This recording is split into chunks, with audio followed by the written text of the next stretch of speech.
The U.S. is poised to see one of the biggest single-year drops in homicides and declines in other violent crimes during 2023. But violent crime levels still remain elevated compared to before the pandemic, according to a new study from the Council on Criminal Justice, a nonpartisan think tank focused on criminal justice issues.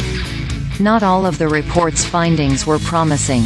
Motor vehicle thefts increased 29% in 2023, and have increased by 105% since before the pandemic.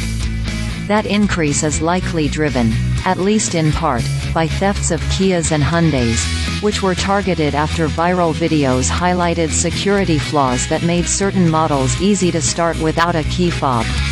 The Council's report also notes that some other measures of crime suggest that violent crimes may be on the rise. It pointed to the Bureau of Justice Statistics' National Crime Victimization Survey, which surveys households on whether they were victims of violent crime and includes crimes that aren't reported to police.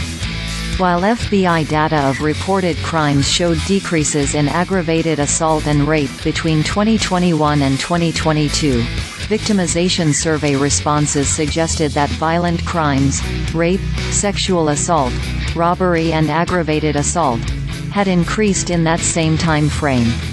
Even in cities where homicide has returned to pre-2020 levels, it is still intolerably high, with some 20,000 lives lost to intentional violence last year, the report noted. There have been several indications that homicides in the U.S. likely decreased significantly last year, with some observing that the decline could be historic. But violent crime increased significantly during the pandemic. Homicides increased 30% in 2020, one of the largest single-year increases in history. The cause of that increase has been hotly debated, with pundits, experts and politicians citing the stress of the pandemic, strained community-police relationships, particularly after the death of George Floyd and subsequent protests, and criminal justice reforms.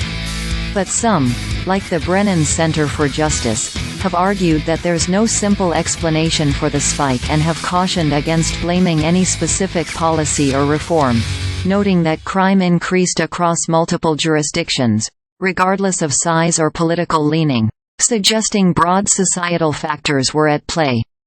Council President Adam Geld said in a statement that while national-level social and economic forces likely contributed to the increases in crime in 2020, there is now considerable variation between cities and crime types that suggests local factors are becoming more significant.